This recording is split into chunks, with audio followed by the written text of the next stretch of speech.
4월 17일 주일 예배를 하나님 앞에 드리겠습니다.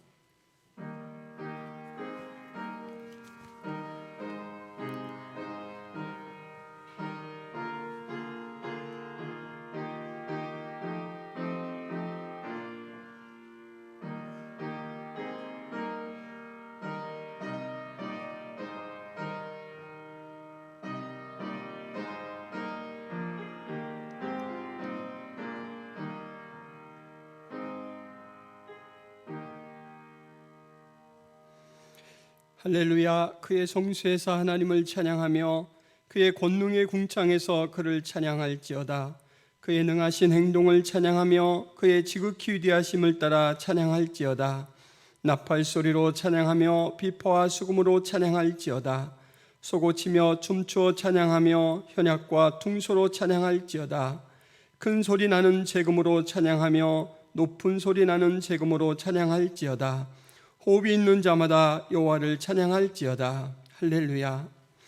하나님, 저희에게 또 부활의 이 영광스러운 날을 허락하여 주신 것 감사합니다. 부활신앙으로 우리 하나님 앞에 영광을 돌리며 살아갈 수 있도록 도와주옵소서. 오늘 저희들의 모든 허물과 죄를 자복하며 하나님 앞에 예배할 때 성령으로 교통하여 주옵시고 주님께서 공급하시는 힘으로 우리의 신앙이 강화될 수 있도록 도와주옵소서. 저희 예배를 기뻐 받으실 줄 믿사오며 예수 그리스도의 이름으로 기도하옵나이다. 아멘.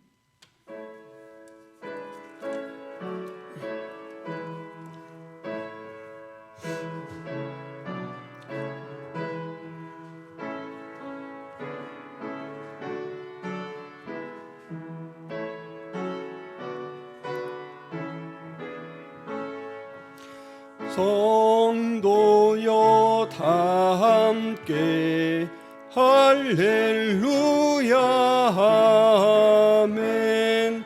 주 찬양하여라 할렐루야 아멘. 주 보좌 앞에서 택하신 은혜를 다 찬송하여라 할렐루야 아멘.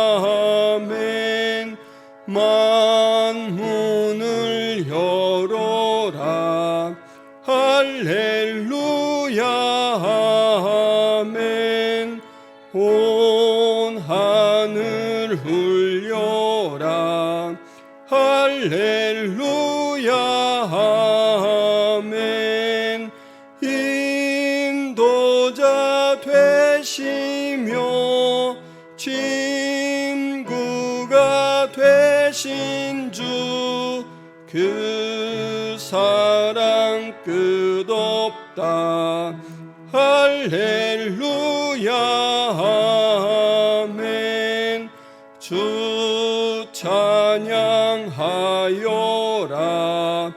할렐루야 아멘. 찬양은 끝없다 할렐루야 아멘. 거룩한 집에서 주 음총 기리며 늘 찬송 부르자 할렐루야 아멘.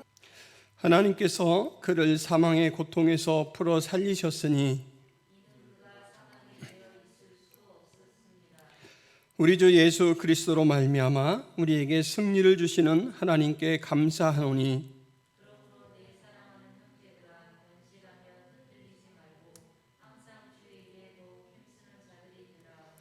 이 말을 할 때에 예수께서 친히 그들 가운데 서서 이르시되 너희에게 평강이 있을지어다 하시니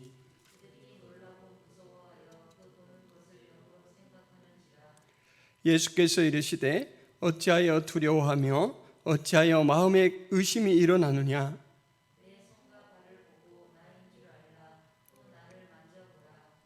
영은 살과 뼈가 없어되 너희 보는 바와 같이 나는 있느니라.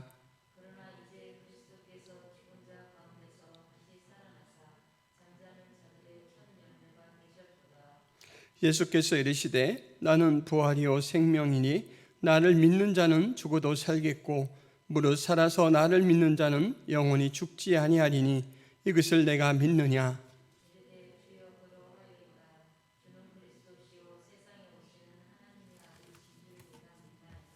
아멘. 전능하사 천지를 만드신 하나님 아버지를 내가 믿사오니 그 외아들 우리 주 예수 그리스도를 믿사오니 이는 성령으로 잉태하사 동정녀 마리아에게 나시고 본디오 빌라도에게 고난을 받으사 십자가에 못 박혀 죽으시고 장사한 지 사흘 만에 죽은 자 가운데서 다시 살아나시며 하늘에 오르사 전능하신 하나님 우편에 앉아 계시다가 저리로서 산자와 죽은 자를 심판하러 오시리라. 성령을 믿사오며 거룩한 공회와 성도가 서로 교통하는 것과 죄를 사하여 주시는 것과 몸이 다시 사는 것과 영원히 사는 것을 믿사옵나이다. 아멘.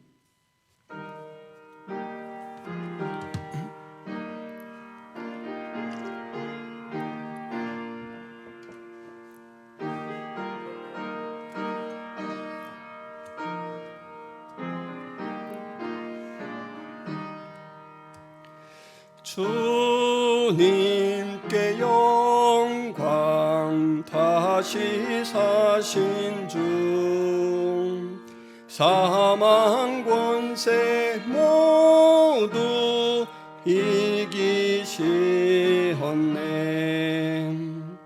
흰 옷 입은 천사 돌을 옮겼고 누우셨던 곳은 비어 있었네. 주님께 영광 다시 사신 주 사망 권세 모두 이기시었네. 부활의 주님 나타나시사 두려움과 의심 물리치셨네. 주의 교회 기뻐 찬송하여라. 다시 사신 주님 죽음 이겼네. 주님께 영광 다시 사신 주 사망 권세 모두 이기시었네. 생명의 임금 영광의 주님 주님 없는 삶은 헛될 뿐이라. 주의 사랑으로 세상 이기고 요단 건너 본향 가게 하소서. 주님께 영광 다시 사신 주 사망 권세 모두 이기시었네.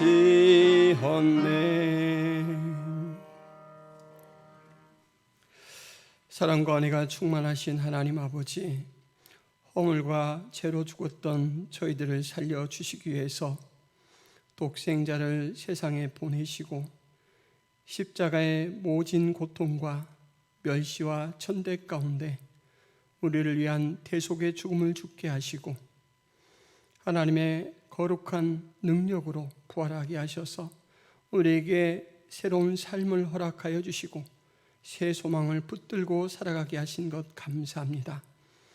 오늘도 그 부활의 주님과 부활의 은혜를 묵상하며 우리의 모든 것들을 하나님 앞에 내어 맡깁니다.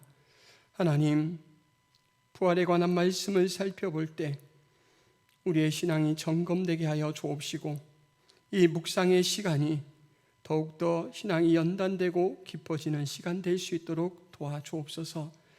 하나님, 우리가 주 앞에 온전히 찬양과 경배와 기도를 드리기를 원합니다. 저희의 온 영이 하나님을 앙망하게 하여 주옵시고 성령의 교통에 귀 기울일 수 있도록 도와주옵소서. 하나님, 예배를 통하여 더욱더 신망이 깊어질 수 있도록 도와주옵소서. 하나님, 이제 코로나 사태가 장기화되면서 또 많은 부분 변화가 일어나고 있습니다. 하나님, 전 국민들이 건강하고 안전한 가운데 정상 생활할 수 있도록 도와주옵시고 무엇보다도 예배의 자리가 회복될 수 있도록 도와주옵소서. 또한 하나님, 경제적으로 어려운 분들, 참 이 어려운 때 우리 주님을 의지하여서 한 걸음 한 걸음 새 소망 안에 살아갈 수 있도록 주님이 친히 찾아가 만나 주시옵소서. 또 세계가 전쟁의 그런 어려움 속에 고난을 당하고 있사온데 하나님, 목숨이 위태로운 분들 주님께서 저들을 안전하게 지켜주시옵시고 이 전쟁이 속히 종결될 수 있도록 하나님께서 친히 개입하여 주옵소서. 오늘 예배 통하여 홀로 영광 받아주실 것을 믿사오며 예수 그리스도의 이름으로 기도하옵나이다. 아멘.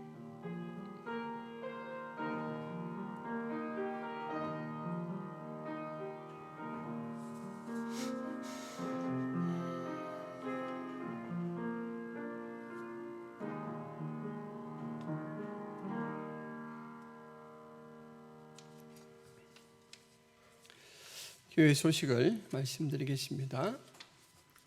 김포성화교에 오신 여러분을 환영합니다.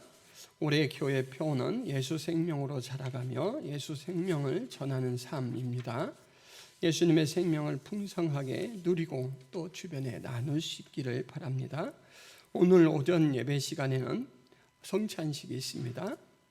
그리고 매주 시행하는 전도를 위해서 기도 바랍니다. 온라인 성경 공부를 유튜브로 송출하고 있는데 관심 있는 주제가 있으면 말씀해 주시기 바랍니다. 그리고 교패를 제작합니다. 필요한 분들 말씀해 주시기를 바랍니다. 내일 4월 18일에는 서서울 노회가 있습니다. 화성교회당에서 있는데 노회를 위해서도 기도해 주시기 바랍니다. 후원하는 선교사님들 보시고 위해서 기도해 주시기 바랍니다. 하나님의 말씀은 로마서 6장 5절에서 14절 말씀입니다. 만일 우리가 그의 죽으심과 같은 모양으로 연합한 자가 되었으면 또한 그의 부활과 같은 모양으로 연합한 자도 되리라. 우리가 알거니와 우리의 옛사람이 예수와 함께 십자가에 못 박힌 것은 죄의 몸이 죽어 다시는 우리가 죄에게 종노릇하지 아니하려 함이니 이는 죽은 자가 죄에서 벗어나 의롭다 하심을 얻었음이라. 만일 우리가 그리스도와 함께 죽었으면 또한 그와 함께 살 줄을 믿노니 이는 그리스도께서 죽은 자 가운데서 살아나셨음에 다시 죽지 아니하시고 사망이 다시 그를 주장하지 못할 줄을 알미로라. 그가 죽으심은 죄에 대하여 단번에 죽으시며 그가 살아계심은 하나님께 대하여 살아계심이니 이와 같이 너희도 너희 자신을 죄에 대하여는 죽은 자요 그리스도 예수 안에서 하나님께 대하여는 살아있는 자로 여길지어다. 그러므로 너희는 죄가 너희 죽은 몸을 지배하지 못하게 하여 몸의 사욕에 순종하지 말고 또한 너희 지체를 불의의 무기로 죄에게 내주지 말고 오직 너희 자신을 죽은 자 가운데서 다시 살아난 자 같이 하나님께 드리며 너희 지체를 의의 무기로 하나님께 드리라.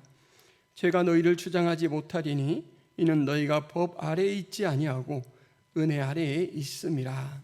아멘. 예수님을 십자가형으로 죽게 만든 사람들은 예수님이 살아계셨을 때 하셨던 부활에 대한 예언을 의식하지 않을 수가 없었습니다. 마태복음 17장 22절 23절 말씀에 보면 갈릴리에 모일 때에 예수께서 제자들에게 이르시되 인자가 장차 사람들의 손에 넘겨져 죽임을 당하고 제3일에 살아나리라 하시니 제자들이 매우 근심하더라. 예수님께서 자신을 인자라 이렇게 칭하셨는데 이제 사람들에게 손에 넘겨져서 죽게 될 것이고 3일 만에 부활할 것이다 라고 이렇게 말하는 부분입니다. 그리고 요한복음 11장에 보면 또 예수님께서 내가 부활이다 라는 말씀을 친히 이렇게 해주시죠.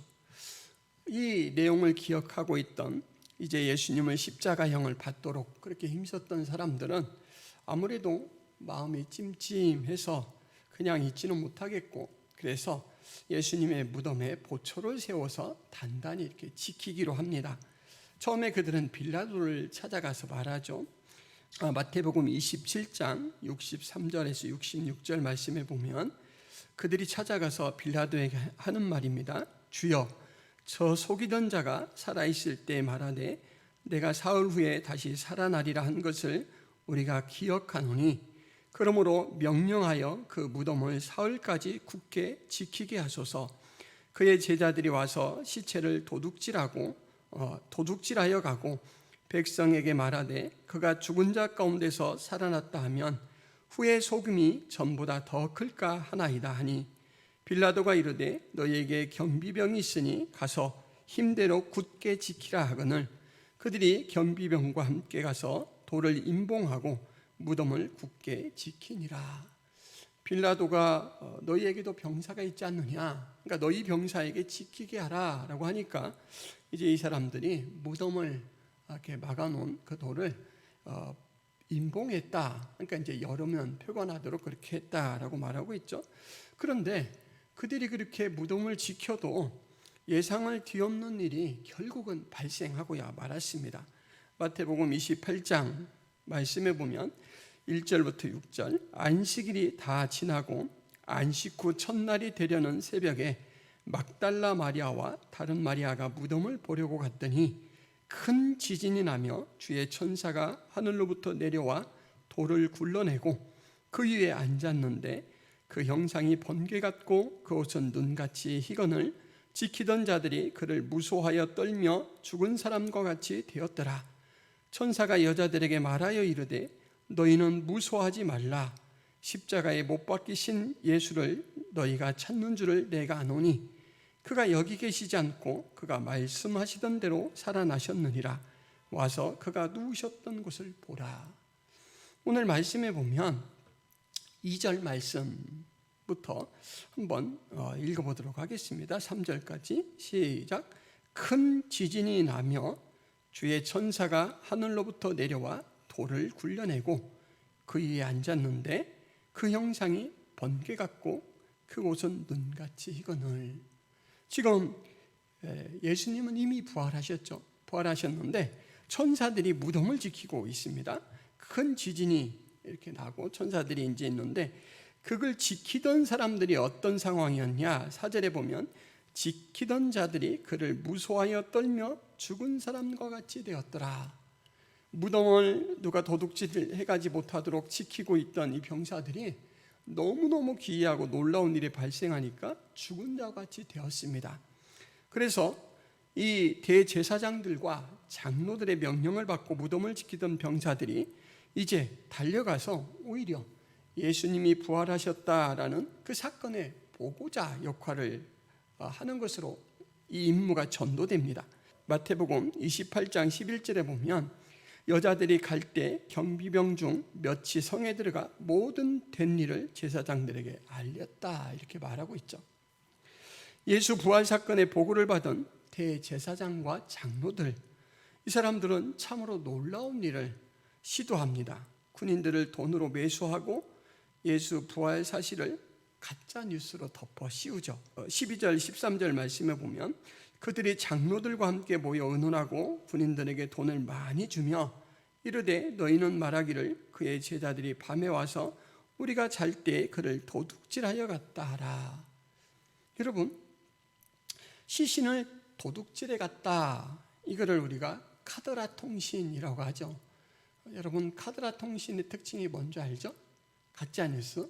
이거는 입소문을 타고 훨씬 빨리 퍼지죠. 그래서 예수님의 부활을 이 시신을 도둑질해 갔다라는 이 카더라 통신, 이것으로 이제 그 사실을 살짝 덮어서 그 내용을 듣는 사람들이 어느 것이 진짜고 어느 것이 가짜인지를 헷갈리게 이렇게 만들죠. 저는 이 부분을 읽을 때마다 큰 벽에 부딪히는 그런 느낌을 받습니다. 여러분, 지금 막달라 마리아와 다른 마리아가 무덤을 찾아갔을 때 일어난 일이었습니다. 그런데 그 현장에서 똑같이 그 일을 경험한 사람들이 경비병들이었죠. 그러면 이 경비병들은 정말 일어날 수 없는 일을 직접 경험한 이 현장에서 직관을 했던 사람들인데, 생생한 현장감을 잊고 그 돈 몇 푼 때문에 그 사실을 가리고 지우고 평생 불편한 진실을 안고 살아갈 수 있을까, 이런 생각을 하게 됩니다. 아니, 도대체 일어날 수 없는 정말 놀라운 사건을 경험하고 그 경험 때문에 사실은 자기가 변해야 되는데 돈 몇 푼의 진실을 가리고, 그것도 하나님이 일으키신 구원 역사에 대한 진실을 감추고 거짓 증언을 하는가. 그리고 또 한 가지는 이 군인의 보고를 받았던 사람들에 대해서도 좀 의아한 생각이 듭니다.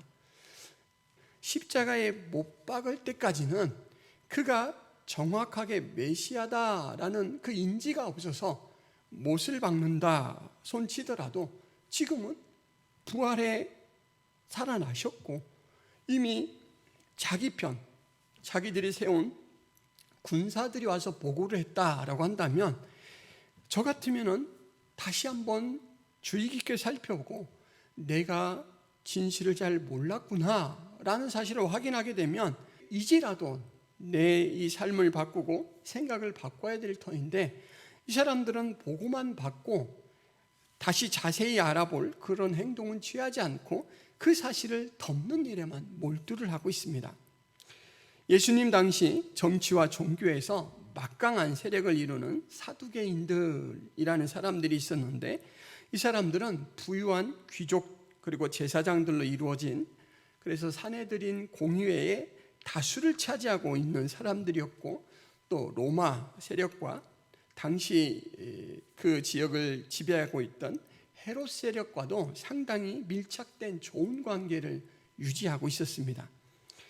이 사람들은 한마디로 현실 속에서 누릴 것을 다 누리는 사람들이죠. 그래서 그들은 이 현실의 온갖 기득권을 누리고 있어서 사회 변혁을 되게 싫어합니다.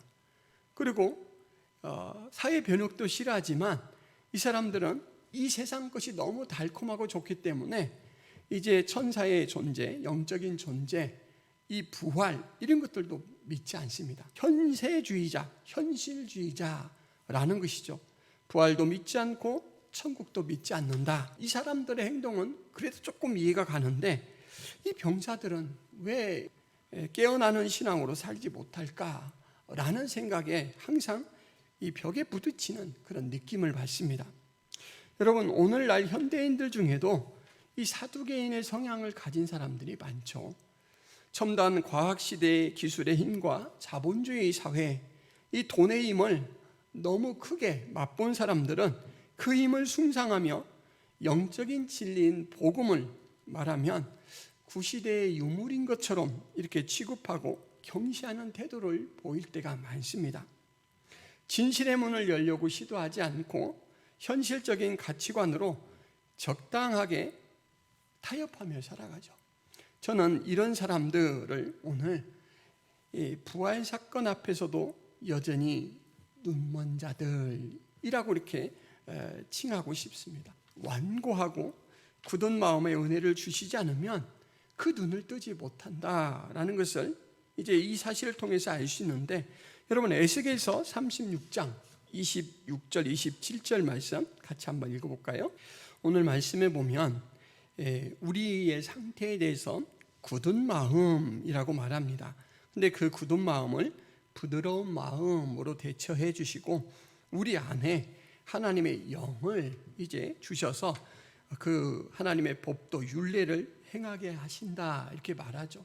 하나님께서 우리의 마음을 고쳐주시지 않으면 이 놀라운 부활 사건 앞에서도 은혜롭게 반응하지 못하는 그런 참 어려운 점이 있다라는 걸 알 수가 있죠. 사도행전 26장 14, 15절 같이 한번 읽어볼까요? 우리가 다 땅에 엎드러짐에 내가 소리를 들으니 히브리 말로 이르되 사울아 사울아 내가 어찌하여 나를 박해하느냐 가시체를 뒷발질하기가 내게 고생이니라. 내가 대답하되 주님 누구시나이까? 주께서 이르시되 나는 내가 박해하는 예수라. 이때 예수님은 부활하신 예수님이죠. 다메섹 도상에서 이 예수님을 만나고 바울은 일생을 통하여 가장 중요한 전향자가 됩니다. 유대교인에서 그리스도인이 됩니다. 이 사람이 얼마나 철저하게 변했냐면 그는 자신의 신변 보호를 하도록 주어진 변론 시간에 복음의 증거 기회로 사용하고 이런 도전적인 선포를 합니다. 사도행전 26장 29절 말씀, 바울이 이르되 말이 적으나 많으나 당신뿐만 아니라 오늘 내 말을 듣는 모든 사람도 다 이렇게 결박된 것 외에는 나와 같이 되기를 하나님께 원하나이다. 네가 한번 너 자신을 변론해보라 라고 기회를 줬는데 자신을 변론하는 게 아니라 예수 그리스도가 어떤 분이고 그의 구원 역사는 무엇이다 라는 것을 조목조목 이제 이야기를 해주고 저는 제가 결박당한 거 잡혀있는 것 이거 말고는 제가 비록 이 자리에 서 있지만 여러분 모두보다 훨씬 낫다고 생각합니다. 그래서 저는 여러분들도 다 저와 같이 되기를 하나님께 원합니다. 이렇게 말합니다. 바울이 만난 예수 그리스도, 그로 인해서 달라진 자신에 대해서, 자신의 가치에 대해서 얼마나 새로운 인식이 생겼는가라는 것을 알 수 있는 부분이죠. 여러분, 부활하신 예수님을 믿으십니까? 몸의 부활은 하나님이 정해놓으신 계획이고 하나님이 이끌어가신 구원 역사입니다.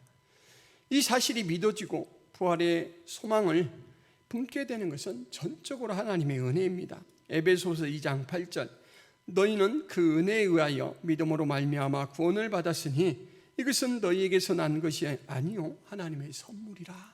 구원은 하나님의 선물이라 은혜에 의하여 믿게 되었다 이렇게 말하죠. 성경에는 부활의 객관적인 증인들이 많이 등장합니다. 게바도 있고 또 12제자들도 있고 나중에는 500여 형제들에게 일시에 보이셨다 이렇게 말하죠. 그러나 부활을 개인적으로 믿게 되는 것은 하나님의 일하심 때문이다 라는 것이 고린도전서 12장 9절에 믿음도 성령으로 주신다. 그러니까 하나님이 주셔야 갖게 되는 거다 라는 것을 말하고 있습니다. 예수님의 구원 사역을 프리다이빙에 비교해 보겠습니다. 이 스포츠의 핵심은 얼마나 깊이 내려갔느냐 여기에 있지 않고 다시 올라올 수 있느냐 여기에 관건이 달려 있습니다. 프리다이빙의 시작은 잠수죠, 가라앉기. 그런데 완성은 떠오르는 부상입니다. 만약에 깊이 내려갔는데 제가 내려갔다고 한번 생각해 보겠습니다. 80m를 내려갔다. 원래 저같이 초보자 같은 사람들은 몸을 가라앉히는 것도 참 어려워요. 근데 제가 80m 이렇게 내려갔다고 해봐요. 되게 잘하는 거죠? 그런데 제가 80m 내려갔다라고 한다면 저는 장담하건대 올라오지 못합니다. 호흡이 이미 다 끊어져서 올라오지 못하고 사망할 거예요. 그러니까 프리다이빙은 얼마나 내려가느냐의 문제가 아니고 내려간 만큼 다시 올라올 수 있느냐 이것에 따라서 성공 여부가 결정되는데 이것을 이제 예수님이 하신 구원 사역에 비유를 하자면 예수님의 십자가 죽음이 잠수죠. 프리다이빙에서 잠수.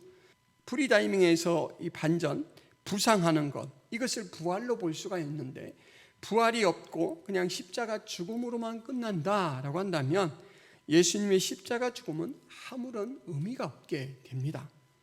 프리다이빙에서 부상을 하지 못하면 전체가 실패하는 것이 되어서 아무것도 아닌 것처럼 부활이 없는 구원사역은 전체가 실패하는 것이 되죠. 그러므로 예수님의 부활은 우주 역사 형세를 뒤집는 최대의 사건입니다. 부활로 완성된 그 자리가 이제 우리의 새 생명이 시작되는 자리죠. 프리다이빙 챔피언이라면 자동적으로 세 가지 능력에 대해서는 절대적으로 인정을 받습니다. 첫째, 심폐기능. 그러니까 숨을 오래 참고 깊이 내려가야 되니까 심폐기능에 대해서는 인정을 받고, 또 한 가지 잠수 실력에 대해서도 인정을 받죠. 그리고 그 깜깜한 바다에 그 언제 숨을 못 쉬어서 죽을지도 모르고, 또 상어 같은 이제 큰 물고기들이 공격을 해서 죽을지도 모르는데 그곳을 내려갈 수 있다라는 것은 그의 이 정신력이 대단하다, 다이아 멘탈을 가졌다라는 것을 인정을 받죠.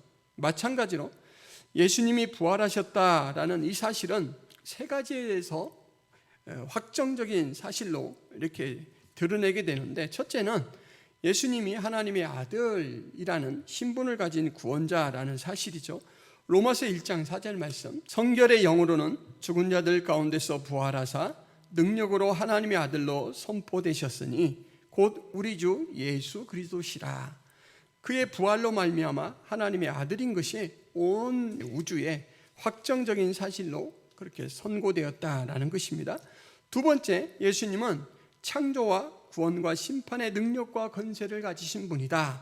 그가 이야기하셨던 것처럼 왕으로 오셨다라는 것이 드러나죠. 에베소서 1장 20절 22절, 그의 능력이 그리스도 안에서 역사하사 죽은 자들 가운데서 다시 살리시고 하늘에서 자기 오른편에 앉히사 모든 통치와 권세와 능력과 주권과 이 세상뿐 아니라 오는 세상에 일컫는 모든 이름 위에 뛰어나게 하시고 또 만물을 그의 발 아래에 복종하게 하시고 그를 만물 위에 교회의 머리로 삼으셨느니라 라고 해서 신분뿐만 아니라 그의 능력, 그가 가지고 있는 권세까지가 참인 것이 드러나게 되었다라는 것이죠. 그리고 세 번째로는 예수님의 구원 역사가 성공으로 끝났기 때문에 그 내용인 우리의 구원이 보장된다라는 사실이 확정으로 이렇게 드러납니다. 로마서 6장 3절 4절, 무릇 그리스도 예수와 합하여 세례를 받은 우리는 그의 죽으심과 합하여 세례를 받는 줄을 알지 못하느냐. 그러므로 우리가 그의 죽으심과 합하여 세례를 받음으로 그와 함께 장사되었나니 이는 아버지의 영광으로 말미암아 그리스도를 죽은 자 가운데서 살리심과 같이 우리를 또한 새 생명 가운데서 행하게 하려 함이라. 예수 그리스도의 부활은 우리의 부활, 그리고 우리의 생명과 연결이 되었다라는 것이죠. 예수 그리스도께서 십자가의 죽으심과 이 부활 살아나심으로 인해서 이제 해놓으신 그 모든 일들, 그 효력과 효용을 어떻게 우리 것으로 만드느냐, 이것은 오늘 로마서 6장 3절 4절 말씀에 읽어드린 것처럼 연합이라는 방법으로 됩니다. 예수님이 이루신 이 구원사역이 우리에게 그대로 적용되는 건 연합인데, 로마서 6장 5절 말씀으로 읽어드리면 만일 우리가 그의 죽으심과 같은 모양으로 연합한 자가 되었으면 또한 그의 부활과 같은 모양으로 연합한 자도 되리라. 그래서 연합이라는 것을 통해서 되고, 그 부활에 참여하는 동인, 힘은 어디로부터 오냐? 그것은 하나님께서 주신 성령의 선물 때문에 됩니다. 사도행전 2장 33절 말씀에 보면 하나님이 오른손으로 예수를 높이심에 그가 약속하신 성령을 아버지께 받아서 너희가 보고 듣는 이것을 부어주셨느니라. 성령을 우리에게 선물로 주셔서 성령이 우리의 구원을 보증하시고 인쳐주신다, 이렇게 말하죠. 헤이델베르크 요리문답 45문을 보면 문이 이렇게 되어 있습니다. 그리스도의 부활이 우리에게 주는 유익이 무엇입니까? 답은 그리스도께서 부활하심으로 죽음을 이기시어 우리가 당신의 죽음을 통하여 우리를 위하여 획득하신 의에 참여할 수 있게 해주셨다. 둘째, 그리스도의 능력에 의해서 우리도 또한 새로운 생명으로 부활하게 되었다. 셋째, 그리스도의 부활은 우리의 영광스러운 부활에 대한 보증이 된다. 이것을 우리가 지금 오늘 본문으로 살펴보고 있는 로마서 6장에서도 똑같이 이야기를 하고 있는데 7절 말씀, 이는 죽은 자가 죄에서 벗어나 의롭다 하심을 얻었음이라. 이 의를 두 가지로 생각할 수가 있습니다. 예수 그리스도께서 십자가의 죽으심으로 이루신 의, 이거는 하나님 앞에 지불되는 의입니다. 그리고 예수 그리스도가 부활하셔서 우리에게 이 영향력을 미치게 되는 의는 공급되는 의라고 할 수가 있습니다. 십자가에서 죽으시는 의는 값을 치르시는 의고, 부활하셔서 우리에게 주시는 의는 성화, 거룩한 삶을 살아갈 수 있도록 주시는 의다라는 거죠. 로마서 4장 25절, 예수는 우리가 범죄한 것 때문에 내줌이 되고 또한 우리를 의롭다 하시기 위하여 살아나셨느니라, 이렇게 기록하고 있죠. 11절 말씀에 보면, 이와 같이 너희도 너희 자신을 죄에 대하여는 죽은 자요 그리스도 예수 안에서 하나님께 대하여는 살아있는 자로 여길지어다. 6장 4절에 그러므로 우리가 그의 죽으심과 합하여 세례를 받음으로 그와 함께 장사되었나니 이는 아버지의 영광으로 말미암아 그리스도를 죽은 자 가운데서 살리심과 같이 우리로 또한 새 생명 가운데 행하게 하려 함이라. 로마서 8장 11절에 예수를 죽은 자 가운데서 살리신 이의 영이 너희 안에 거하시면 그리스도 예수를 죽은 자 가운데서 살리신 이가 너희 안에 거하시는 그의 영으로 말미암아 너희 죽을 몸도 살리시리라. 예수님을 살리신 그 똑같은 성령이 우리 안에 거주하기 때문에 우리도 그 영으로 말미암아 살게 될 것이다.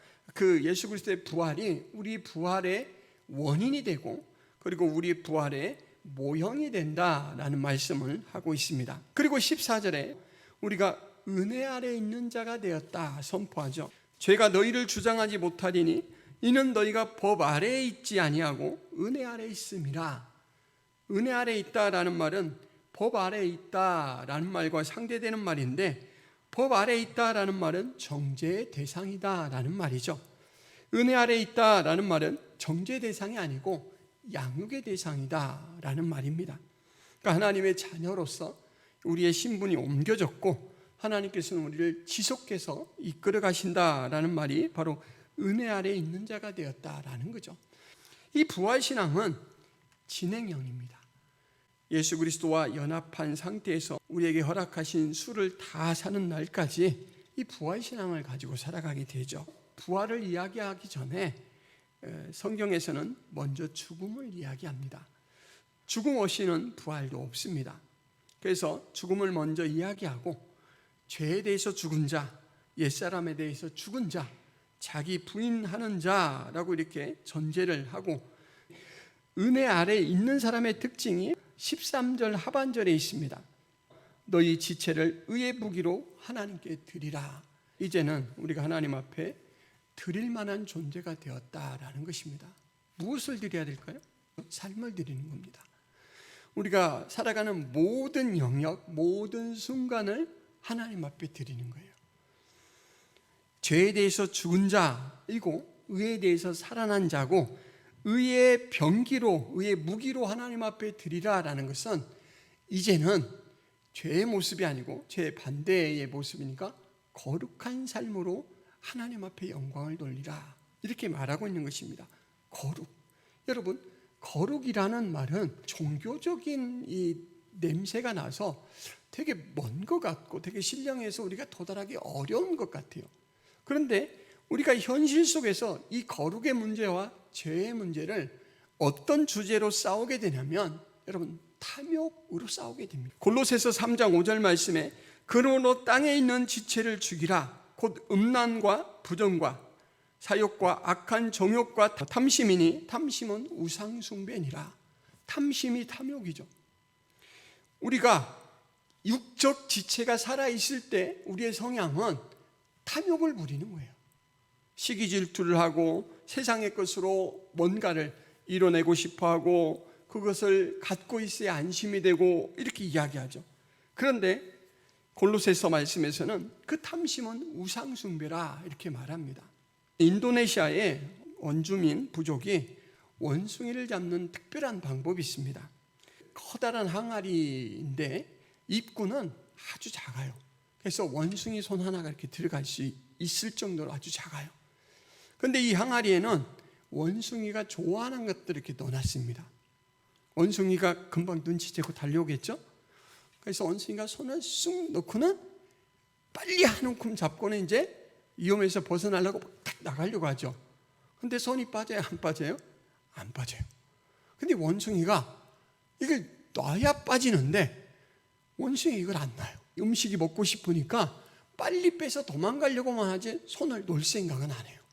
그래서 결국은 원숭이가 그 움켜쥐고 있던 손 때문에 이 항아리에 붙들려서 도망치지 못하고 잡힌다라고 합니다.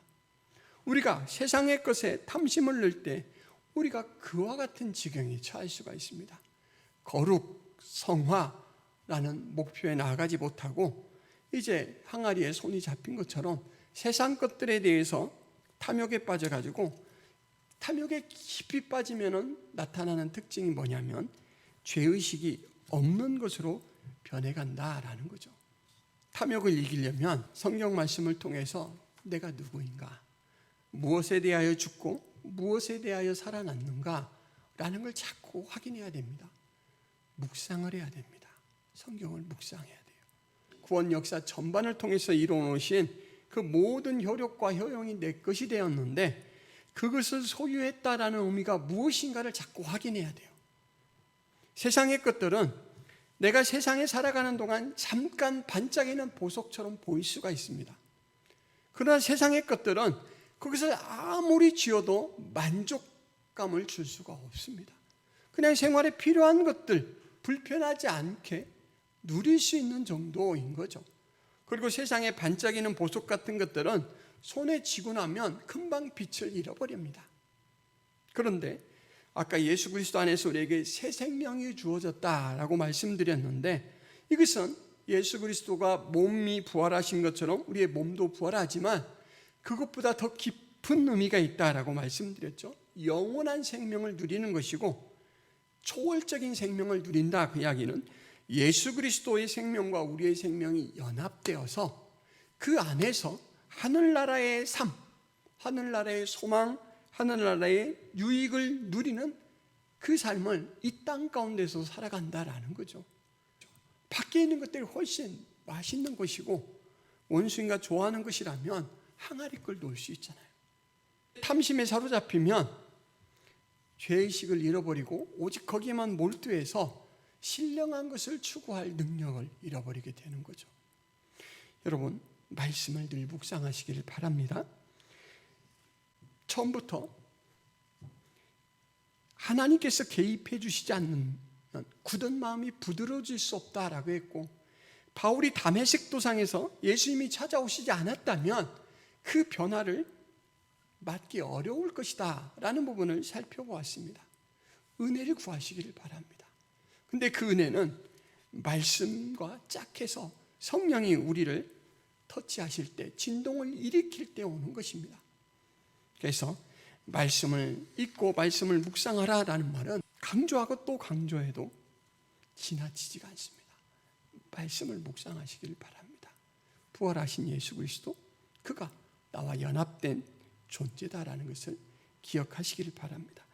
우리의 신앙생활에서 이 내적인 싸움은 바로 이 탐욕과의 싸움입니다. 그런데 외적인 싸움도 있죠. 에베소서 6장 12절 말씀, 우리의 씨름은 혈과 육을 상대하는 것이 아니요 통치자들과 권세들과 이 어둠의 세상 주관자들과 하늘에 있는 악의 영들을 상대함이라. 우리가 얼마 전에 군대 귀신이 들린 사람의 모습을 보았죠. 사람들은 가족의 안전을 확보하기 위해서 그에게 쇠고랑도 채우고 쇠사슬로 묶기도 했지만 그가 귀신의 괴력으로 그걸 다 깨트려내고 사람들을 위협하는 그것을 조금도 줄어들지 않는 모습을 보았습니다. 여러분, 그때 그 사람이 귀신에게서 노임받고 해방되는 것, 무엇 때문에 그렇게 되는 건지 여러분 기억나십니까? 예수 그리스도께서 이 군대 귀신 들린 사람을 보자마자 그 사람에게서 나오라 라고 말씀하시니까 귀신이 항복하고 나오죠. 여러분, 우리 힘으로 도저히 안 되는 싸움이 있습니다. 바로 이 외적 신앙의 싸움이죠. 예수 그리스도를 의존하지 않고는 승리하기 어려운 싸움이라는 것이죠. 여러분, 늘 살아계신 예수 그리스도를 의지하며 사시기를 바랍니다. 그리고 부활에는 생명의 부활도 있지만 또 심판의 부활도 있다라는 것을 우리가 기억해야 됩니다. 부활이라는 결과는 같으나 원인은 다릅니다. 생명의 부활은 예수 그리스도의 생명에 참여해서 영원한 영광을 누릴 그런 천국 백성으로의 부활이지만, 이제 예수 그리스도 밖에 있는 사람들은 심판받기 위해서 심판의 부활로 부활하게 되고, 이사야 선지자는 이 영광된 몸의 그 부활의 반대편에 있는 지옥에 떨어질 몸을 이사야 66장 24절에서 가증스러운 몸이라고 이렇게 묘사합니다. 그들이 나가서 내게 패역한 자들의 시체를 볼 것이라. 그 벌레가 죽지 아니하며 그 불이 꺼지지 아니하여 모든 혈육에게 가증함이 되리라. 여러분, 신앙은 중간이 없습니다. 영광스러우냐 가증스러우냐 라는 것으로 양갈래로 나눠지게 됩니다. 그리스도의 부활이 여러분들에게 은혜로 믿어지게 되었고, 그 믿음 속에서 여러분들은 세상의 것을 경영하는 것이 아니라 바로 하늘나라의 것을 경영하는 삶을 살아갈 수 있게 되었습니다. 그 신앙이 강화될 수 있도록 늘 말씀을 묵상하고, 그리고 성령이 우리를 진동시키시는 그 힘을 의지해서 늘 하나님께 기대고 신망할 수 있기를 바랍니다. 그래서 매 순간 이제 의의 병기로 하나님 앞에 여러분 자신을 드릴 수 있기를 바랍니다. 그것이 우리에게 가장 큰 영광입니다. 기도하겠습니다. 하나님 아버지, 부활신앙을 우리에게 갖게 하여 주신 것이 전적으로 하나님의 은혜인 것을 저희들이 이 말씀을 통해서 다시 한번 확인합니다.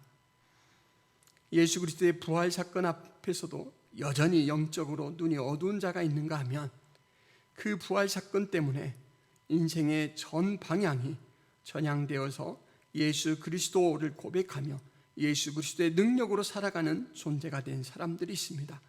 바로 저희들을 그 은혜로 품어주신 하나님의 사랑을 감사합니다. 이제는 주님께서 주신 이 귀한 선물을 늘 감사로 고백하며 의의 병기로 하나님 앞에 우리 자신을 드릴 수 있는 거룩한 삶을 살아갈 수 있도록 은혜를 더하여 주옵소서. 하나님, 탐욕과 싸우되 참된 가치를 분별하여서 이 싸움이 수월할 수 있도록 도와주옵시고, 또 외적인 싸움에 대해서 신실하게 주님을 의존하여서 늘 승리하는 그 싸움에 임할 수 있도록 도와주옵소서. 예수 그리스도의 이름으로 기도하옵나이다. 아멘. 찬식 하도록 하겠습니다. 기도하겠습니다. 하나님 아버지, 예수 그리스도께서 죽음의 권세를 깨뜨리시고 부활하신 이 기쁜 날, 저희들이 성찬식으로 주님의 거룩한 몸을 참여하고 그 생명을 또 덧입으며 하나님, 저희들의 신앙을 다시 한번 점검하고자 합니다. 주님, 이 시간 저희들과 함께하여 주옵시고, 이 성찬의 참 의미가 저희들 안에 온전히 성취될 수 있도록 은혜를 더하여 주옵소서. 예수 그리스도의 이름으로 기도하옵나이다. 아멘. 자, 성도 여러분, 성찬은 그리스도 안에서 하나님의 구원 역사를 기념하는 것입니다. 이곳에 그리스도께서 영적으로 임재하심으로 교통하는 거룩한 예식입니다. 주께서 자기 백성에게 힘을 주사 죄를 대적케 하고 모든 고난에서 견고하게 하시고 강하게 하시며 마음을 평안하게 하십니다. 이 예식을 통해 우리는 주의 죽으심을 오실 때까지 전하며 천국에서 주님의 식탁에 같이 앉아 주님과 함께 떡과 잔을 먹고 마실 것을 소망하게 됩니다. 예수 그리스도께서 명하신 바대로 저도 떡을 여러분들에게 나눔으로써 성찬을 진행하도록 하겠습니다. 주님께서 말씀하시기를, 이것은 너희를 위하여 주는 내 몸이라. 너희가 이를 행하여 나를 기념하라고 하셨습니다. 다 같이 기도하겠습니다. 받아 먹으라. 이것이 너희를 위하여 주는 내 몸이라. 너희는 이를 행하여 나를 기념하라 말씀하신 주님이시여 세우신 뜻에 의지하여 주의 성찬을 베풀고 떡을 나누고자 합니다. 이 예식에 복 주시기를 원합니다. 예수 그리스도의 이름으로 기도하옵나이다. 아멘. 한 사람씩 나오시고요. 떡을 떼서 자리에 가서 아직 드시지 말고 기다리세요. 같이 먹도록 하겠습니다.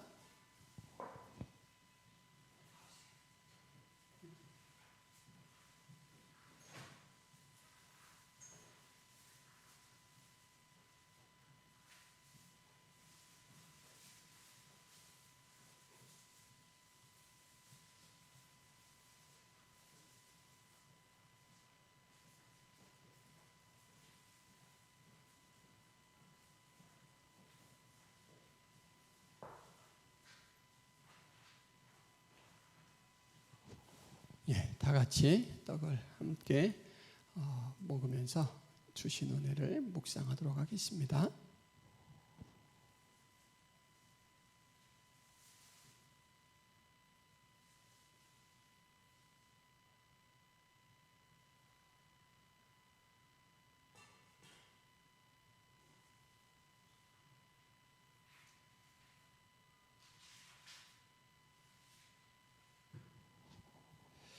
우리 주님께서 또한 잔을 가지사 축사하신 후 제자들에게 주시며 말씀하시기를 너희가 다 이것을 마시라. 이것은 죄사함을 얻게 하려고 많은 사람을 위하여 흘리는 바 나의 피 곧 언약의 피니라 라고 하셨습니다.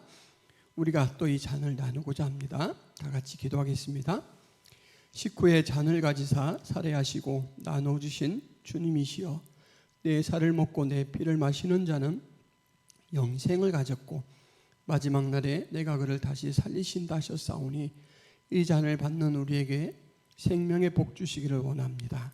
예수 그리스도의 이름으로 기도하옵나이다. 아멘. 한 사람씩 나오셔서 잔을 가지고 가시기 바랍니다.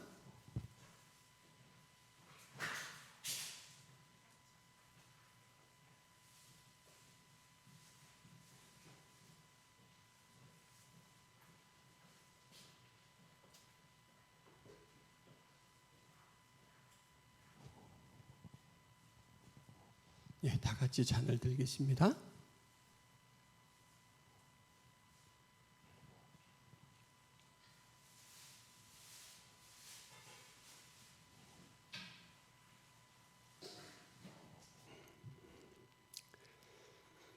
주님의 살과 피를 상징하는 표지인 떡과 잔을 취했지만 저희가 먹는 것이 저희 육신의 양식이 아니라 저희의 영의 양식이고 예수 그리스도 그 은혜 앞에 함께 참여하는 의미가 있음을 다시 한번 확인했습니다.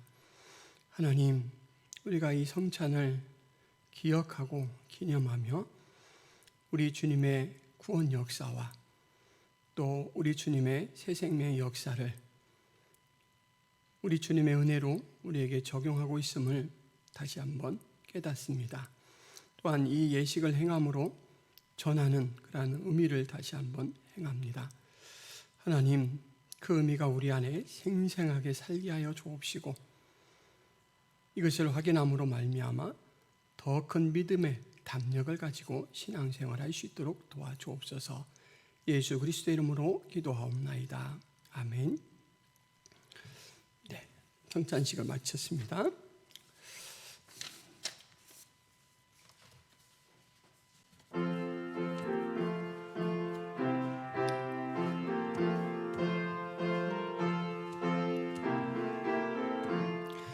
주여 복을 구하오니 편히 가게 하시고 사람마다 주 은혜로 이기도록 하시고 광야 같은 세상에서 항상 인도하소서. 주여 복된 말씀 듣고 무한 감사합니다. 구원받은 주의 성도 하시며 하나님이 우리 함께 항상 계시옵소서. 아멘. 하나님 아버지, 예배하러 나오며 주님께서 공급하시는 힘으로 또 저희들에게 주신 물질을 하나님 앞에 드리며 영광을 돌립니다. 저희의 헌금이 쓰여지는 곳에 우리 하나님의 영광이 드러나게 하여 주옵시고, 맡겨주신 것 그것이 무엇이든지 우리 하나님의 뜻대로 사용할 수 있는 청지기의 마음으로 살게 하여 주옵소서. 이제는 예수 그리스도의 은혜와 하나님 아버지의 크신 사랑과 성령 하나님의 감화 교통의 역사가 성찬을 통하여 또한 부활 신앙으로 우리 하나님께서 공급해 주신 은혜의 삶으로 또 의의 병기로 하나님 앞에 영광을 돌리기를 다짐하는 김포 성화교회 모든 성도들 머리 위에, 주님의 백성들 머리 위에 이제부터 영원토록 함께 있을지어다. 아멘.